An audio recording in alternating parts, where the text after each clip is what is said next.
Dans cette guerre commerciale qui, de toute façon, est inhérente au fonctionnement de l'économie, l'Europe réagit face aux Chinois. L'Europe réagit et vous êtes posé la question de savoir qui pourrait en faire les frais.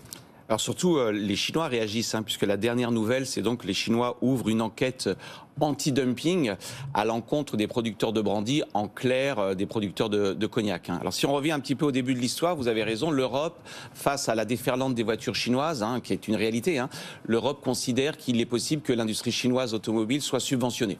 L'enquête le dira, c'est fort probable, mais enfin, il reste à le démontrer. Donc elle ouvre une enquête au mois de septembre, et donc il était assez évident, c'est de la théorie économique de base, que lorsque vous décidez d'enclencher une guerre commerciale, car c'est une procédure qui à la fin se traduit par des droits de douane.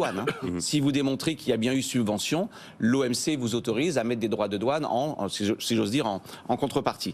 Eh bien, il fallait s'attendre à une réaction chinoise. Donc déjà, il eût été naïf de penser que la Chine allait laisser l'Europe sans réaction. Et donc, elle a réagi la semaine dernière en disant « j'ouvre de mon côté une enquête, cette fois-ci non pas pour subvention, mais pour dumping à l'encontre de ces produits ».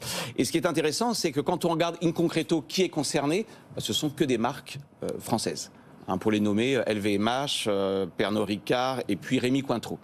Et du coup, on peut se poser la question suivante, c'est que finalement, qui va être victime de ces représailles chinoises, alors même que l'enquête anti-subvention porte sur l'ensemble des voitures chinoises et donc va profiter à l'ensemble des constructeurs européens.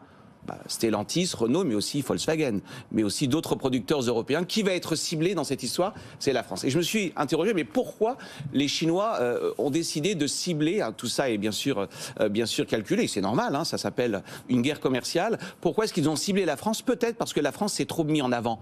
Quand vous regardez les déclarations de la France en septembre, c'était nous allons engager des procédures contre les voitures chinoises. Bien, les Chinois se sont dit, mais finalement la France a joué un rôle moteur dans cette procédure anti-subvention.